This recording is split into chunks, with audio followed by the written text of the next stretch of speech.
Hi everyone, in this video I'm going to make a quick video on how to use Camtasia in a nutshell, and I'm actually recording live in a meeting at the moment.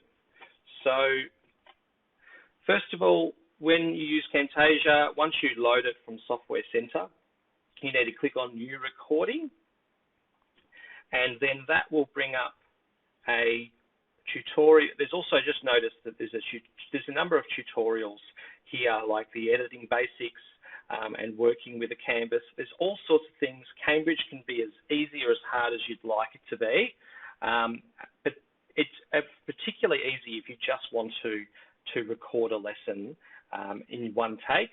If you want to do some editing though, you can, and I'm going to show you briefly how to do it if we get some time. So this is a recording interface, and this is just a couple of things that you might need some hints on. I often record full screen, but you can also choose to record an area screen if you wish. So, for example, if you don't want to record your start bar or something like that, or if you just wanted to record a certain section of the screen, you can do so. You can choose to have your camera on or off just by using this button here. And in this case, we've recorded the internal mic.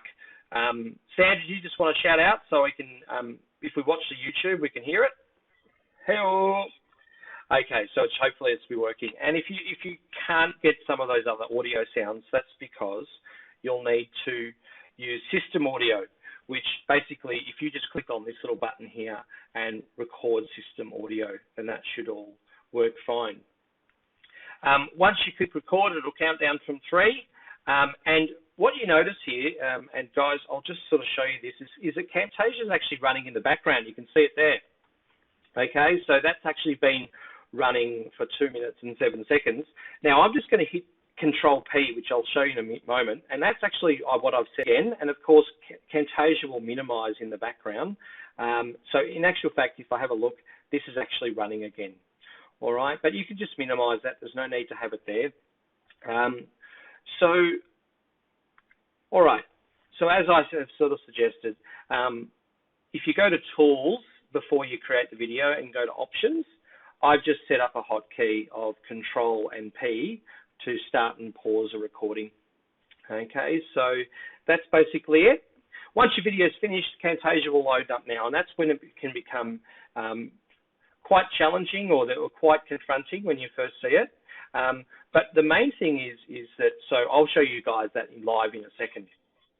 Well, I think the thing is as far as editing, you can do all sorts of animations, transitions. You can also add captions.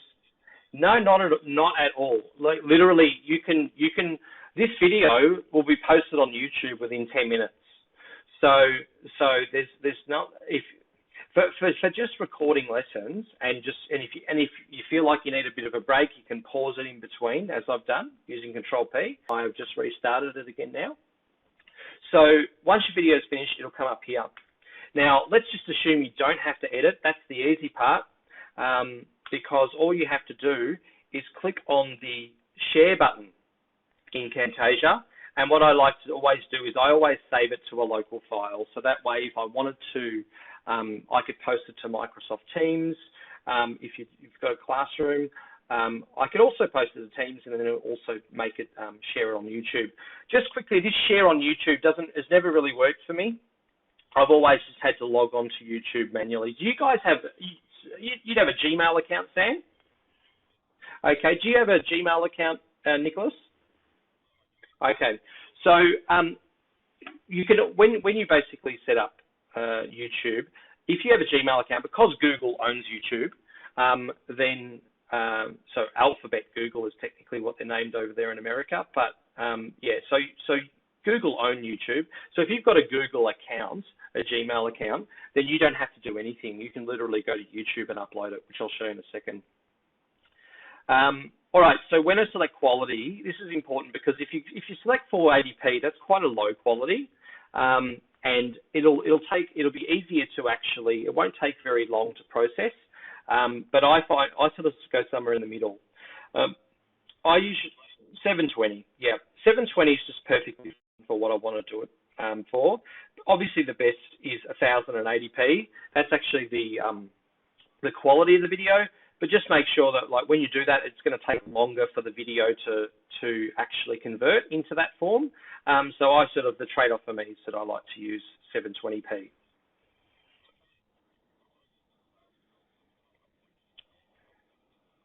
Yeah, absolutely. Like some of these files can be pretty big, but the thing is, just beware when you're editing in Camtasia, they can actually be these massive projects. But once you convert them to MP4, they're actually can be quite decent size. All right. So and of course, once you go ahead and do that, then you can just give the file a name and you can save it somewhere. So I'll call this How to Use Camtasia and Post to YouTube. Click on Finish, and of course we can then upload it to YouTube. So as you can see there, it's got my Google account. I can just click on this link here and click on Upload Video. And you select the file and pretty much just follow the prompts and it's done. I found like about a 20-minute video can take up to about 10 minutes to process on YouTube. Now let me just